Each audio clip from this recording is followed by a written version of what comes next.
Hi again, this is Audrey DeLong with On Water Yoga here at Whiskeytown Lake near Redding, California, and I want to show you how you can do your own stand-up paddleboard yoga practice. The first thing that you're going to need is a life jacket. It is required by the Coast Guard that you have a life jacket. You do not have to wear it, but you do need to have it on your board.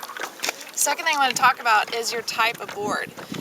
This one probably is one of my favorites. I like that it's smooth, but what's great about it is it's wide. You want one that's at least 32 inches wide.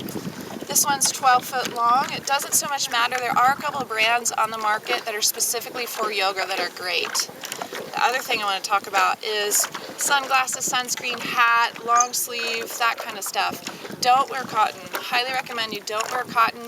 Today the weather's nice, it doesn't matter, cotton dries quickly, but when you can be out on the water and storms can come up or it can get dark and get cold really quickly, and cotton does not dry.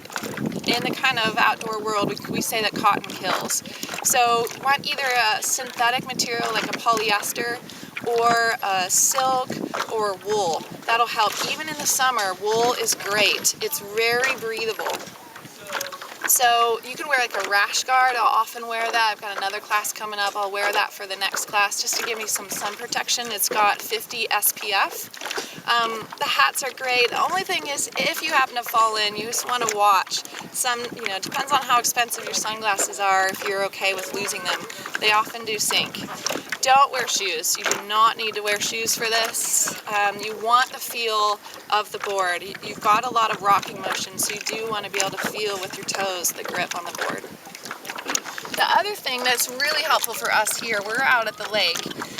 If you're at the ocean, it's going to be a whole different story, but we use 3-pound anchors. And I got this online, but you can also go to your local kayak or stand-up paddleboard store in town. The kayak place will probably have it a little bit more, a marine store. So the anchor looks like this, 3 pounds. We've got, here I have a 25-foot line. So it's tied in. I have experimented a lot with these knots. This is the best knot I've found. Thank you. Shout out to Greg, one of my students. So it's just hitched through. I've tried the clove hitch. I've tried all sorts of things. This one's the best. I did this several different times. So as you can see, it goes through and then tied.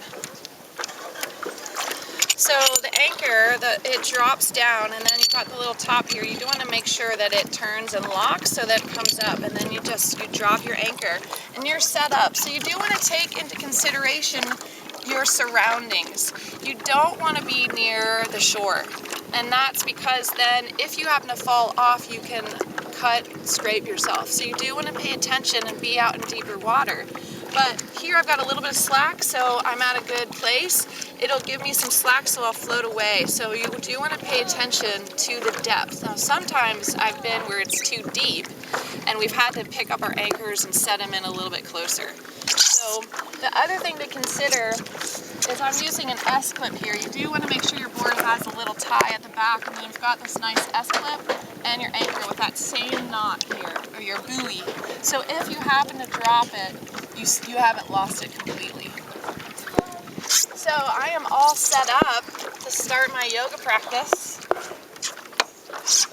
And I hope that you can come out and join us here in beautiful, sunny Redding, California, where we'll be practicing yoga on our boards year-round, because this is one of the sunniest places on the planet. Join us anytime. Go to www.onwateryoga.com, register for a class, reserve a paddleboard. I provide all this stuff for you. Hope to see you out here soon. Thanks.